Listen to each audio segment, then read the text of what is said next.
жамағу. Апасы. Айгүлдүн апасы. Айгүлдүн апасы. Жашыл самын. Сатып келет экен. Анан Kızım juğunsun deyip. Kızım juğunsun deyip ap kelет экен.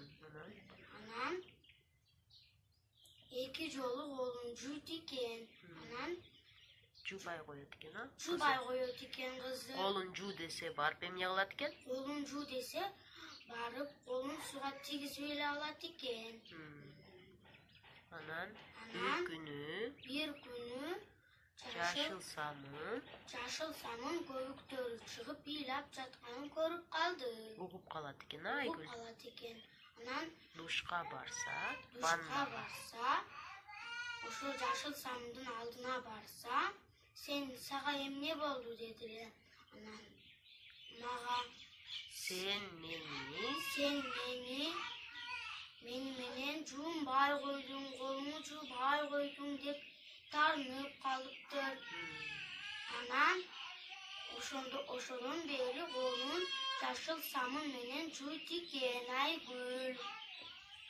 Кекей самын менен тамактануу алдынан жана тамактанып алгандан кийин колду жууш керек. Самындын көп пайдасы бар. Вирусту жуктурбайт, колдордун кирин, денелердин кирин кетирет. Самын менен жуу.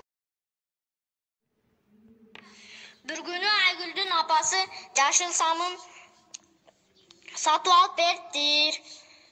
Aygül bir ele жолу колун самындап жууп, башка жуубай коюптур. Bir günü караса жашыл самын ыйлап жатыптыр. Эмнеге ыйлап жатасың десе, bir жолу эле колуңду самындап жуудуң, мени кийин жуубай койдуң деп айтыптыр. Жашыл самын ыйлаптыр. Кийин Айгүл дайыма колуңду самындап жуам деп сөз бериптир. Азаматсыңар балдар, анда дайыма колубузду самындап жууп, тазалык эрежелерин сактайбыз. Анткени ден соолук биринчи байлык. Ден соолугубузга кам көрөбүз. Кийинки сабакта көрүшкөнчө сак саламатта калгыла.